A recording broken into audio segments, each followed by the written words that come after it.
Maro zay nitsidika Madagasikara ny mpisolo vavan'Andriamatoa Marc Ravalomanana filoham-pirenena teo aloha nisy moa ny fifampiresahana tamponao gazety avy eto ny fahitalavitra ma TV nahafahany nitondra ny fomba fijeriny mahakasika ny zava-misy namarana ny diany ihany koa ity farany ao anatin'izany.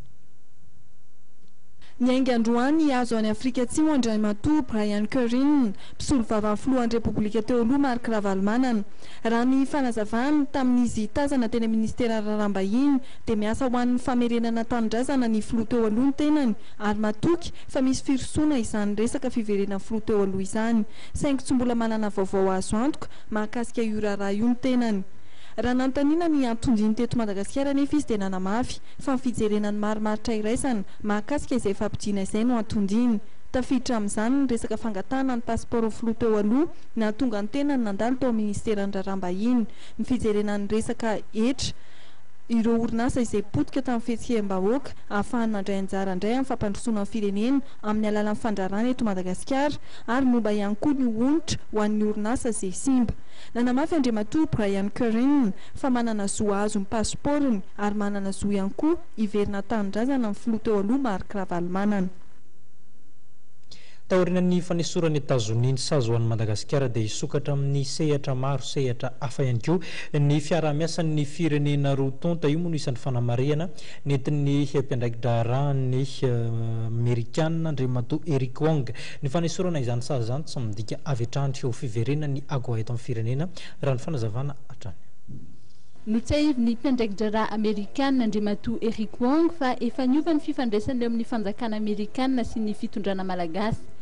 Telo herinandro laza zay dia nesoriny Amerikanina ny sazo ho an'ny malagasy ary hiverina indray ireo fiarah-miasa eo amin'ny sehatra samihafa izay niatona nandritry ny crise. À cause de l'événement de 2009, nous avons suspendu notre aide, sauf l'aide dans le domaine de la santé et l'aide alimentaire, jusqu'en 2009, depuis 2009.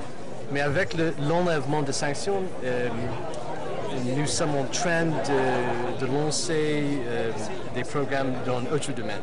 Et par exemple, nous avons reçu maintenant 3 millions de dollars pour les programmes de biodiversité. Donc, nous espérons nous pouvons relancer des activités de USAID pour l'environnement. Et nous espérons pour l'avenir, nous pouvons recommencer la coopération avec les forces militaires, la police, les gendarmes et dans d'autres domaines aussi. Arak'izay voalazan'izay dia ny antony fanampiana nomen'ny fitondrana Amerikanina nanomboka ny taona 2010 ka ireo fanampiana eo amin'ny sehatry ny mahaolona sisany nisy. Noho ny fanesorana ny sazy dia isy indray ireo tetikasa iompana amin'ny sehatra hafa. Mahatratra $3 raha ny voalazany ireo fandaharan'asa mikasika ny tontolo iainana. Heverina ihany koa ny amerenana ny fiarah-miasa miaraka amin'ireo mpitandro filaminana ohatra. Andrasana kosa ny fanapahan-kevitra mikasika ny AGOA. Le retour de l'AGOA, donc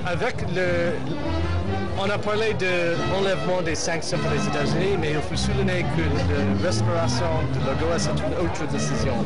Et c'est une décision qui n'est pas faite encore par Washington.